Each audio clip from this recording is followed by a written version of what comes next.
Résultat, viré, malgré les audiences records. RMC, 1980. Il promet de pas parler de Monaco. Premier jour à l'antenne, bienvenue sur le rocher au Puc. T'as vu Monte Carlo? Non, j'ai vu Monte Caroline. Celle-là elle est bonne, et pas Caroline.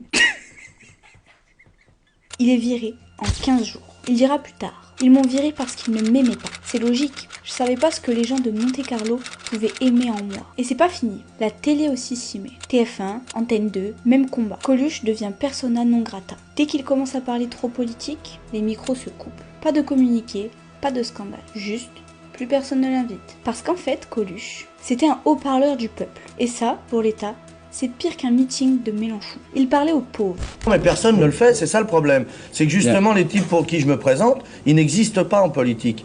C'est-à-dire tout le monde les prend pour rien, quoi. Et simplement, ce que je leur propose, c'est de renvoyer le compliment aux hommes politiques. Très bien. Montrer qu'ils sont nombreux et qu'ils existent de manière à renvoyer le compliment. C'est vous qui valez rien, en fait. Voilà, alors Il disait que le chômage, c'était pas un accident, mais un plan. Il disait que la République, c'était une dictature, où t'avais le droit de te taire. On est dans un pays libre, mais il faut fermer sa gueule. On est dans la merde. C'est-à-dire que moi, personnellement, ça va, j'ai gagné du pognon et je le dis tout le temps et j'en ai rien à foutre, je vais me tirer.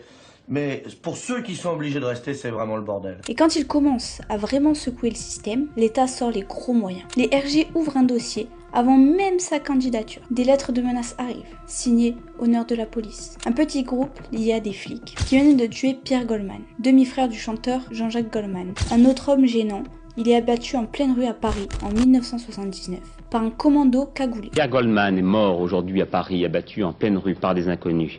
Quelques jours plus tard, un mystérieux groupe baptisé Honneur de la police revendique l'exécution. Un petit groupe jamais identifié, mais dont certains affirment qu'il s'agissait d'une officine liée au service secret. Oui, je sais, c'est l'endroit où vous parlez vite pour qu'on n'ait pas le temps de parler. Mais je vais m'habituer parce que je l'ai déjà vu, l'émission.